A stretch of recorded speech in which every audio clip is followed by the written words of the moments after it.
Hei, Campbell, zaķīt, klausies. Zini, kāda ir atšķirība starp mani un tevi? Mani bērnībā mute ar netīšām neatcita par izlietni atšķirībā no tevis, un tevi ne tikai bērnībā par izlietni atcita, bet vēl tīšām pēc dzemdībām nometa zemē un vēl pāris reizes iespēja, ka ieraudzīja kāds sūds no vagīnas izlīdz. Saki paldies dežūrārstam, kam tāds kropa žēl palika. Klausies, piedoju, ka tev šitas viss būs jāuzzina no manis, bet tas nav vienīgais, ko man tev būs jāsaka. Tava mute ar tevi skolā negribēja laist, nu ne jau tāpēc, ka tu baigi gudrs, bet tāpēc, ka viņai bija tāds kauns par tevi, ka uzvārdu mainīt gribēja. Šī tāda seja sen pa zemes virsmu staigājot nav redzēta, ja jāsaka lienam, tu jau pa dzīvi tev vien dari kā lienas savas netīrās dirsas, lienot vēl citu dirsās un meklēt tur labumu, jo tas ir vienīgais veids, kā vēl kaut ko var šajā dzīvē sasniegt. Pagaidi, baigā rīmi ienāca prātā, tik nepārtrauciet tagad mani lūdzu, citēšu Campbell. Sintija ir resna. Ak, Dievs, čalī, tu ne tikai esi stulbi, vēl arī akls. Piedod, pat ja es esmu resna, tad Einsteins bija stulbs un Čakste nekad nav bijis prezidents. Iebrauci? Nē? Tad es tev palīdzēšu šito sagramot. Tu neesi no Līvbērzes, jā. Zini, ir tāds ticējums, ja tu neesi no Līvbērzes un tevi sauc Niks, tad tev ir paveicies. Zini ar ko? Ar to, ka tev visi liks mierā, tos lohs. Man liekas, ka tas ir viss, ko es varu pateikt. Tici man vēl ir daudz ko teikt. Padomāsim.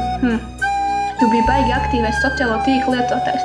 Tur Twitters, Instagrams, pārējās huņas, bet zini, kas ir pats labākais? Tu izdzēsies tikko es tevi atradu. Tiesa dzīvē tevi atrast, tu arī izdzēstos. Jo, ja jā, sāki piekāpšu, un nevis vienkārši piekāpšu, bet tu uzkāpšu un pārkāpšu, jo tādu mikrobu kā tevi pat zem lupas nevarētu saskatīt.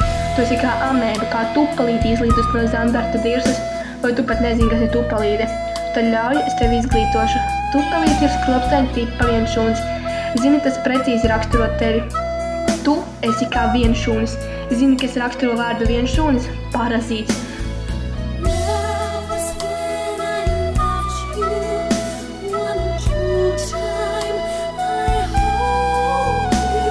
Dzīvi pēcāk atgrūž. Tu tagad teici, ka esmu ļauna vai baigi skarba?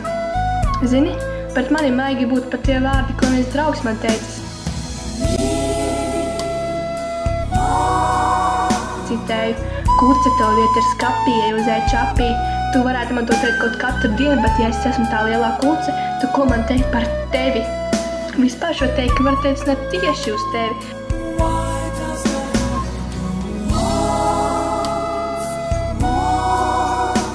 Ka tas ir vienīgais, ko tev atļaujas dot ēst, bet, kad tu paver muti, visi ciema suņi bēg no mājām. Ne tikai suņi bēg no mājām, bet vēl zīves akvārijās apmet otrādi. Pagaidi, lūdzu, aizver savu muti, man akvārijās zīves sāk dīvaini uzvesties. Ja viņas nosprāks, es tev viņas pa pastu aizsūtīšu, būs ko uzkost pēc suņu barības. Tev jau patīk tāds svaigas, ne? Ko tu vēl tur teici? Lai es eju projām, klausies, ko es tev teikšu. Ja te kādām kaut kur jāiet, tad tas ir tev un labi tālu prom, tā lai es tavu smaku te vairs nejustu. Lai paskatoties pa logu uz savu suni, man nebūtu jādomā par tavu tvītu.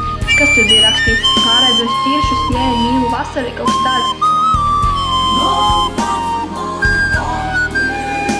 Zini, ko man atgādina ķirši? Šausmu filmu. Un tu mums noteikti esi šausmu filmas cienīgs. Daudz šausmu filmu varētu uzfilmēt bez datorgrafikas, ja tu tikai fonā parādītos. Man jau būtu bāz skatīties tādu filmu. Pāris dienas garantēts negulēt pēc šitās rožas. Labi, man sāk apnikt šitas monologs. Kaut tas ir interesantāk kā klausīties tavā garām palaistajā balss lūdzumā. Šie zemteksti vienreiz padarīs man slavenu. Labi, varbūt aiziet pastāst visu, kas te tikko notiks savai mammītei. Tikai, ja raudi, tad lūdzu, esi tik laipnis, ieraksti savu gaudošanu. Varēšu paklausīties sava darba augus kā vakara pasaciņu.